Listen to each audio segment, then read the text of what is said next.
place in the finals, where they will play against Beyond. To the bottom left-hand side, looking to make it a TvT final and continue with the classic Terran dominance of the Douyu Star Masters, is going to be our yellow Terran player. It's going to be KeeN. And to the bottom right, it's going to be our red Pros player. It's going to be Super.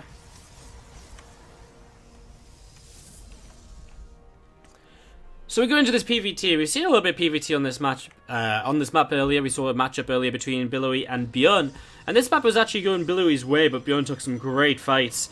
Generally, what we saw was just very sort of standard sort of players taking free, took good up to free bases with slight harassment and so on, and nothing really too crazy. So just going to see an SCV kind of coming across the map here, and both players already put natural expansions down, so no surprises in the very early stages of this game. For now, actually, I'd say this is pretty much what we'd expect. It's not really a great map for one basing. It takes, even the kind of close by air is not very close. Just a good map to kind of go up to kind of two bases on early from both players, and that's exactly what we're seeing. So, just wanted to see this, getting this set up. We're going to see a Cybercore just starting to research that warp gate. And again, no real surprises. So, KeeN, what's he maybe planning to do? He's got a reactor factory. No second racks just yet. We'll see if that's something he does want to add on, or if he just wants to stick to sort of the 1-1-1 setup and avoid any sort of early stim pack. What did Bjorn? Bjorn did kind of like the double Widow Mine drop and then a Marine drop as well afterwards.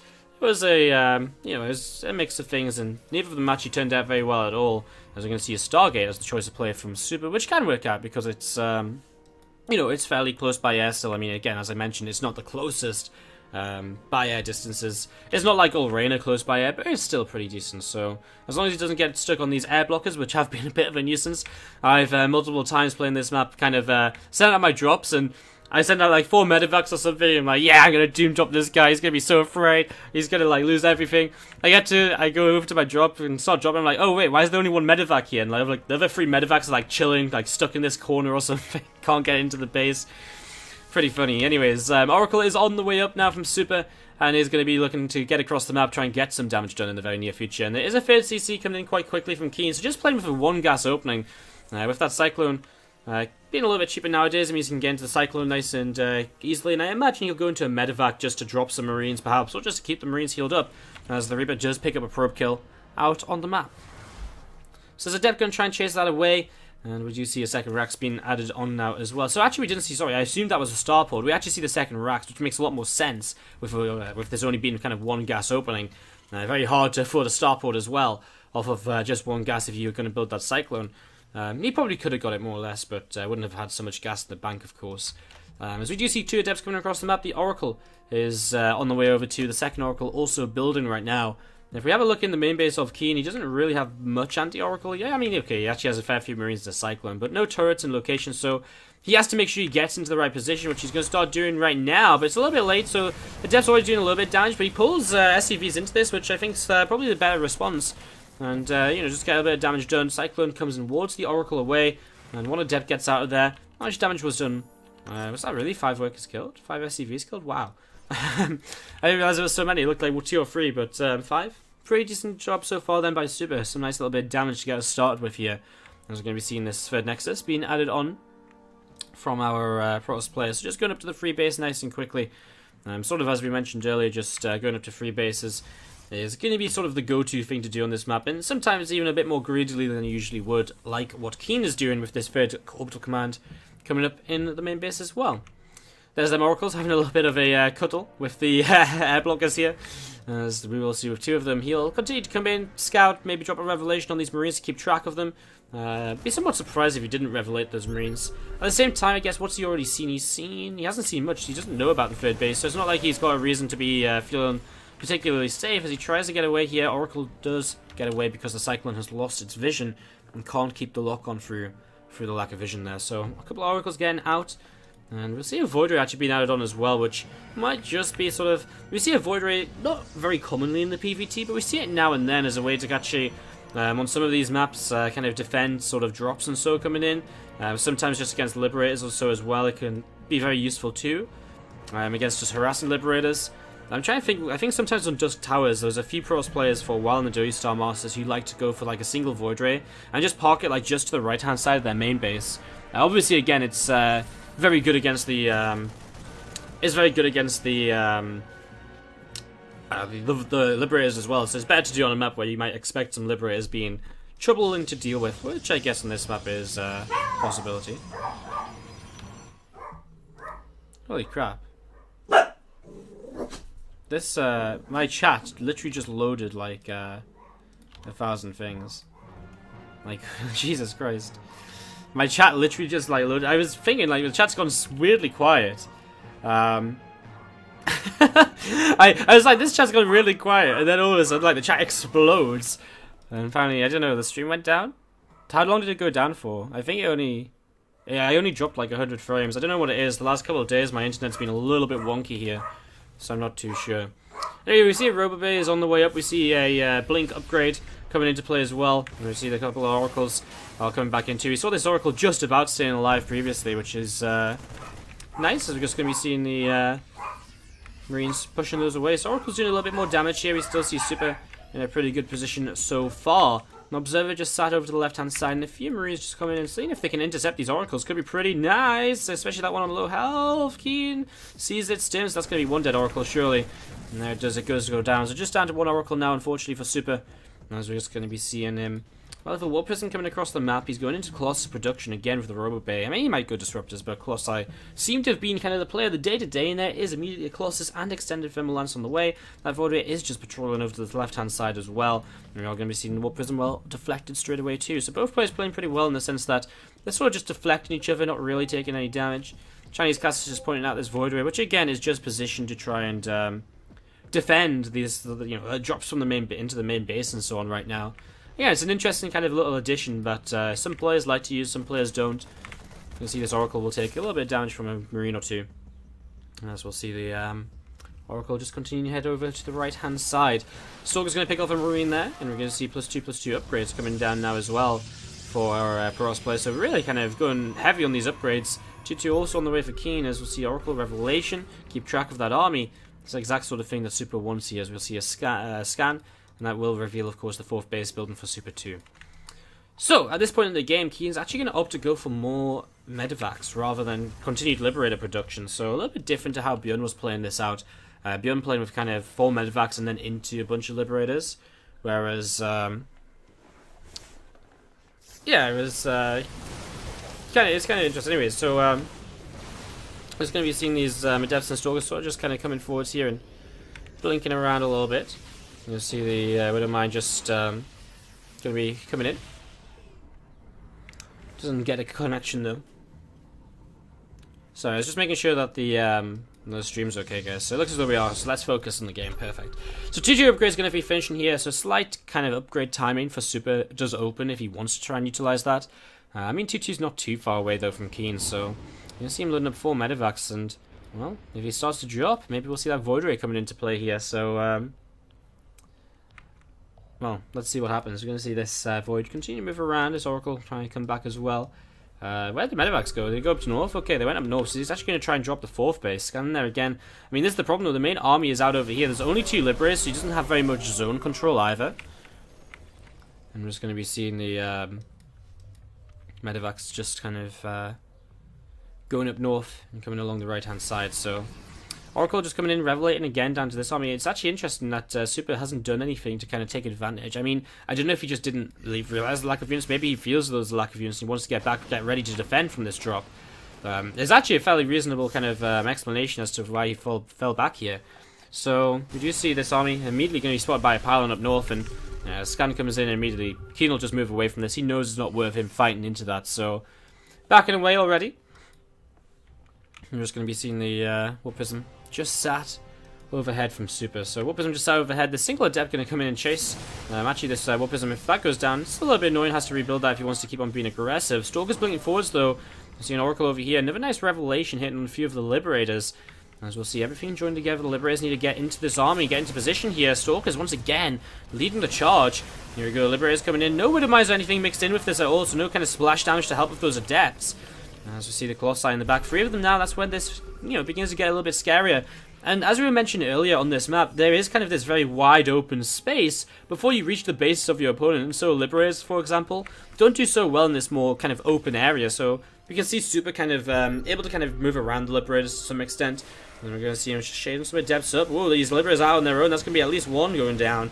Doesn't commit to a second one of depths. Are they going to commit? I mean, it would have been a little bit ballsy to commit up there. So doesn't do that. As we're just going to be seeing the... just continuing to kind of pick away. And just going to be continue to pick away at factory and so on. I mean, again, just KeeN throughout this game seems to be on the back foot, just seems to be kind of pushed back into his own bases, and he's the one who's always kind of sitting back defensively. This Void Ray apparently has tried to come across the map and is also now stuck on the air blockers here. As we're just going to be seeing again these Liberators just sat, pinned back a little bit, and again they will keep repositioning over towards the third base, for example, if that's where Super threatens to go. These few adepts are actually going to split up, and they're actually going to start committing onto a few SCVs, so a little bit of damage will be done here. When we're ready, you see KeeN's KeeN's worker count is dropping drastically, down to 42 workers against the 72. As we're just going to see Super still backing away. There's still command centers coming up over here. You'd think with Super having his opponent pinned back so hard onto like the 2 base, 3 base sort of location, that he might kind of go in and just at least kind of take down the planetary. He definitely has the DPS to take that down swiftly, so... especially when the Liberators are so far out of position down south, and he controls so much space, you sort of expect that. We're just going to be seeing the, just continue to take down these rocks, and, continue to control the map, and just going to see Super continue to take bases as well. I mean, this is kind of New Gettysburg written all over it, just slow, passive games where even when kind of players have maybe a bit of an opportunity to move in, they're still going to play passively because it's very hard to fight into any of the bases. Viking count is getting up there, but actually the Vikings are going to start going down very quickly. Vikings fighting on their own as well means the Stalkers really don't lose anything by targeting the Vikings rather than taking kind of a fight against the bio. We're going to see 3 medevacs are heading across this map. Voidway, where are you now? Not in position is the answer. We're going to see Tempest coming in though, so he has started to attack switch into the later stages of the game, which is definitely something which you probably need here. In fact, I'd say it begins to. He's actually got 5 Tempests up, so we've been watching this sort of army doing nothing on the other side, and in the meantime, I mean, that's why Super hasn't wanted to do anything, because he doesn't want to spend his money remaxing. He wants to spend his money building Tempest, continuing to tech up here, rather than rebuild an army he might lose if he commits in. Big trades now coming in, though, as we're going to see Super pushing in up here at the same time, drops to the 4th base, so Super will lose his 4th. And this army over here will get taken down as Super continues to push on forwards. He still has 2 Colossi in the back. Only really Stalkers here, though, to help out as we see this bio still pushing around. Tempests have helped to clean up. The Tempests will actually do a good job cleaning this up as well. It's a very similar force to the one they just did clean up. As we'll see the natural command center falling now. And well, there's just not that much really here for KeeN in the main base. We're going to see this bio coming in and just starting to work its way through this nexus. Tempests just continue to clean out a few of these extra bio units towards the end. Vikings will come forwards, and they're going to try and see what they can do, working their way through a couple of these Colossi. Bio force again continue to come in as well. And we're just going to be seeing Super right now, just sort of setting up to try and make something happen. Just, I mean, sitting down the natural, he's kind of got his opponent kind of pinned away from the other bases, so these adepts can do some damage, for example. And well, there's just not enough anti-air to actually deal with the Tempest over here. 3 Marines is not going to cut it now, down to just 1 Marine. Last Marine goes down, so eventually Tempest will clean up, and KeeN definitely was just sort of on the back foot, I think, for a lot of this game. Was the player. He was pinned back, kept in his own bases, his drops were being found, weren't doing too much. In the very end, I mean, he finally got a drop doing a little bit of something here and there, but he just didn't have enough at home to defend against what Super had on the other side of the map, still ready to take advantage as soon as the opportunity arose. I mean, Super also has this base building over here as well. He had to cancel it before, but rebuilding it once again now. I mean, KeeN actually still has a couple of planetaries up to the top side of the map, so he still has some mining, but only 23 workers to mine with. He's only got 61 army supplies with 101. Upgrades are even, so that's something going for KeeN at least, as Temple Archives finishes up now from Super. I mean, he'll just start adding on even just a few Archons into this composition. Will go a long way, just a little bit more tankiness, a little bit more splash added into this as well. Something just that can go kind of just a little bit in front of the Colossi and just fare a little bit better than the Stalkers have been in the recent engagements. Of course, the Adept's very nice and tanky as well. The Archon's always something nice to add in there. 3 medevacs again. KeeN going to continue to try and drop his way into a comeback right now. And he's just going to be coming in and dropping towards the natural. And, well, the army is very nearby. There's actually High Templar coming in, and for feedback, those medevac's very high energy, high enough to kind of just go down to feedback. So you're going to see him try and reach in.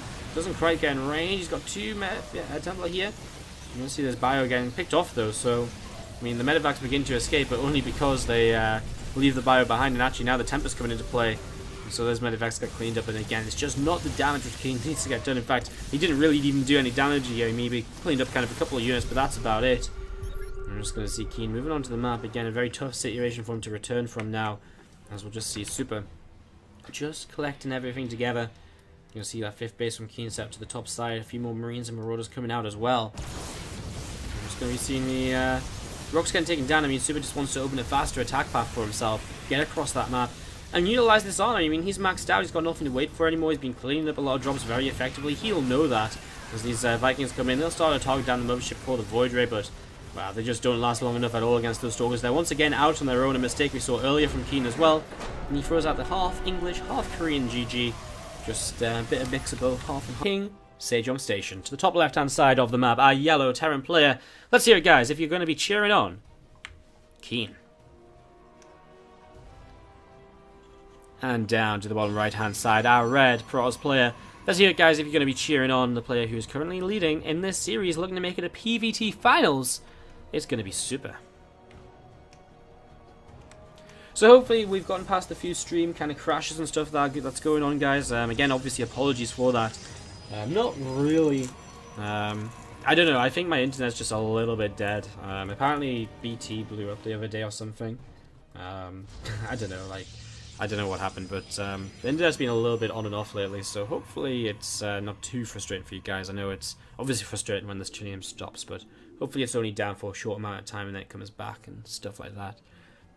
If it was to go off and it wasn't to come back on, I would be in the Twitch chat on my phone to tell you guys, so if you don't hear from me, then the stream is most likely on its way back.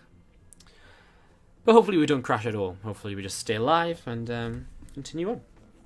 That would be the ideal situation, you know. So, yeah, we're just going to be seeing this sort of, game number 2 setting up King Sejong. And from the get-go, just going to be seeing a reactor expand out of KeeN. So, did he go Reaper expand last game? I can't remember. I think he did go Reaper expand. But don't quote me on that. But anyways, this is just going to be kind of an expansion from both players, so KeeN not too afraid of the macro game. I mean, KeeN had opportunities in that last game. He just gave Super a little bit too much map control, which gave him the freedom to take up the Tempest behind it, and just gave him the opportunity to pick off a few Vikings here, a few Vikings there. Maybe it would have been nice for KeeN. I mean, I know for a long time he did send that big drop to the top side of the map, but maybe try dropping a little bit more, especially when he was pinned back with the army out on his side of the map. And that's the kind of prime kind of time to kind of start dropping around a little bit, especially only 2 medevacs. I mean, if you can set up defensively well enough with the Liberators, that defender's advantage allows you to throw 20 supply of the 20 supply of units across the map or so. So that would have been pretty nice. And as we're just going to be seeing the probes just moving around between the bases right now. You're going to see the Nexus here just going to start Chrono Boosting out a few more probes, and a Robo Facility being added on it as well by Super. So Robo Facility coming in. We'll see if he adds the Twilight as well. It's actually a very early Robo, so maybe something like a very fast Warp Prism coming in. Maybe a fast Robo Bay for Disruptor. No, it's going to be a Twilight. Just feels like a very fast Robo, does it not? Like, what, before 230 Robo Facility? 220 Robo? I guess because it's just the timing of a Robo that bypasses the Mothership Core, but it's still, obviously early, right? Because you're putting it down before the Mothership Core, you're skipping that Mothership Core to get the Robo down, so we'll see what he wants to do with this. Maybe just, I don't know, it's kind of weird because he's seen as kind of a reactor expand, so he doesn't really have anything to be afraid of. I actually see KeeN going to once again go into a pretty fast free CC. He's going to do the exact same build as he did in game number 1, actually, which is this fast free command center opening. So, going into kind of the free racks here, going into the factory as well for the Widow Mine on the way out. And, yeah, just sort of setting up. I mean, fast free CC, so exactly the same as last time. Just looking to say, you know what, I want to get into lots of economy fast, but look at this. Super is not going to let him do it. He's going to go into Resonating Glaives, and this is the sort of build order that just completely shuts down any sort of fast free base build in the Terran vs Protoss matchup. So this is going to be a little bit scary for KeeN. You're going to see, how many gates been out on free? And he's already got 3 gates up. So 6 gates of Adepts with Resonating Glaives. And then we'll see a Dark Shrine to follow up as well. So this is super aggressive out of Super. He's just going to commit to the 2-base play here in this PvT and try and make something happen as we're going to see this probe. Going to just drop down to the low ground and get some gas mining. The thing is, without a Reaper, there's no scouting available here for KeeN. There's no way for him to identify how many gates this is unless he scans. And he's only going to scan if he feels something is off, and so it's going to be a little bit of a tough situation, these gateways. Morphing on in right now. And, well, the Warp Prism is already heading across the map, as we'll see. I mean, how does he approach this? He could warp in straight to the main base. He could just warp in and bust the natural. The main base is a little bit more vulnerable because it's a little bit more kind of, it's kind of, you know, the main base is a bit of a, the main base is going to give you more potential, but it's a bit riskier because your Warp Prism is going to be much closer to a Cyclone, etc. But in this scenario, actually the Cyclone's not up because it's 2 Widow Mines heading across the map in this medevac, and immediately they actually started coming back home, and, well, these are depths. A few of them going to go down into towards the natural already, and workers are starting to go down. So a few depths into the natural, just 3 of them so they can start one-shotting those SCVs. A couple of Widow Mines will come into play. As we'll see, the DT now warping in as well. There's 3 CCs, so I mean, there is definitely scans available. And actually, the Marine number looking pretty good here from KeeN, but again, just I'm actually surprised Super hasn't just warped in kind of en masse at depths and kind of kept them all together. We still see a depths over here in the natural doing a lot of damage. There's a few more depths warping in. Wants to maybe try and start fighting against a few of these Marines. The Marines actually in a high enough number to maybe start fighting against this nice micro on the Warp Prism, lifting up a few of the lower health for depths. And we'll get out of there with a few of these as well. But KeeN's already taken kind of the damage, which is going to kind of put him out of this game because he's down on only 13 SCVs against the 41 probes. At this point, Super can, well, probably just go into Blink and, well, go into Blink. He's actually going to warp in an Archon here, I think, with these DTs. Nope, he's actually just going to pop them in towards the main bases. There isn't turrets up yet. And I guess the thing is, even if he forces scans, he knows his opponent's on low economy, so forcing scans is better than mules being dropped for him. So that's going to be 1, 2, 3. In fact, I just don't think there's detection here in the main base. This DT over here will get taken down because this turret does finish. This DT just going to pull away, going to find a couple of Marine kills as well. The scan is very close. Well, it can come down right now, and there it is, but gets lifted up by the Warp Prism. And he's just going to back away. Pretty disgusting, really, isn't it? Third base on the way down from Super as well. It's one of these pro spells which just makes you a little bit sick as a turn player, but hey, on the same time, I mean, you got to remember, KeeN played a super kind of greedy opening here, so you can't really... I mean, it's just a perfect kind of build order counter for Super. And it's going to work out very well for him here as he comes in with these adepts. This should be the game-ending fight. As we'll see those few Marines lifting up. And, well, even if the game doesn't end immediately now, we'll see natural expansion once again under fire. We'll see these adepts continue to trade. Medevac comes in to try and save a few of those. But KeeN just knows he's lost too much. He knows it's over. GG. And that is going to be Super setting us up for a PvP.